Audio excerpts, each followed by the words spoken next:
এই যে মানুষটিকে দেখছেন, এ সম্ভবত 20 বছরের বেশি সময় ধরে গৃহহীন জীবনযাপন করছে।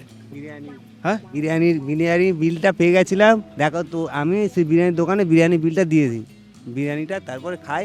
2018 সালে এই ভাই একটি পাইপের মধ্যে থাকতো। তবে মাসখানেক আগে ইনি বাঘাযতীন ফ্লাইওভারের উপরে অর্ধ উলঙ্গ এক অন্য ধরনের অ্যাক্টিভিটিতে ব্যস্ত ছিল। আজকে এই ভাইকে অদ্ভুতভাবে দেখলাম রিক্সা নিয়ে এগিয়ে যাচ্ছে পাটুলির মোড় দিয়ে ঢালাই ব্রিজের দিকে। প্রথম কথাই, ব্র্যান্ড নিউ রিক্সাটা কার? আমার তো মনে হয় কেউ রিক্সা রেখে এদিক ওদিক গেছে, তুই ঝেড়ে দিয়েছিস। না, আমি ঘুমাচ্ছি, তা সে গাড়িটা রেখে চলে গেছে আর এসে নিয়ে যায়নি। তোর বাড়িটা কোথায়? বাড়ি যেখানে থাকি ওইখানে। তোর অরিজিনাল বাড়িটা কোথায়?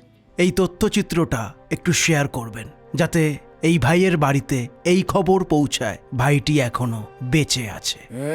জীবন একটাই, তাই দিনই ঠাঁই কোনো কষ্ট। বলছে শহর আমার নাকি মাথা নষ্ট। কোথায় দুদু ফটো তুলছো নাকি? হানি সিং এর মতো কেটে দিলেই হবে। আরে নষ্ট হয়েছে তোদের মন, এত কিছু থাকা সত্ত্বেও ডিপ্রেশন। কত কি করছিস, ধরছিস গড়ছিস, চড়ছিস পড়ছিস, গিলছিস তিলছিস, তবুও যাচ্ছে না তোদের কষ্ট। বলছে শহর আমার নাকি মাথা নষ্ট। এসেছে ভোট, ঢালছে নোট, উড়ছে ব্যানার, চামচারা বদলেছে ম্যানার। পেতে আসন, দিচ্ছে ভাষণ, গলিতে কেন্দ্রীয় শাসন। কালো পিচ ছুঁয়েছে পাড়া, সব নিয়ে তুই দিশে হারা, দেখছিস অস্পষ্ট।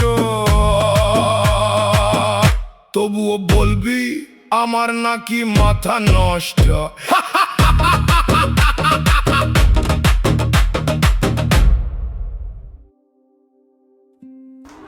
নিকেশ দেবনাথ স্যারের স্মৃতিতে ওনার পরিবারের সহযোগিতায় আজকের পর্বটি। আপনি যেখানেই থাকুন না কেন, ভালো থাকবেন। নিবেদিতা ম্যাডামকে আন্তরিক ধন্যবাদ জানাই পাশে থাকার জন্য।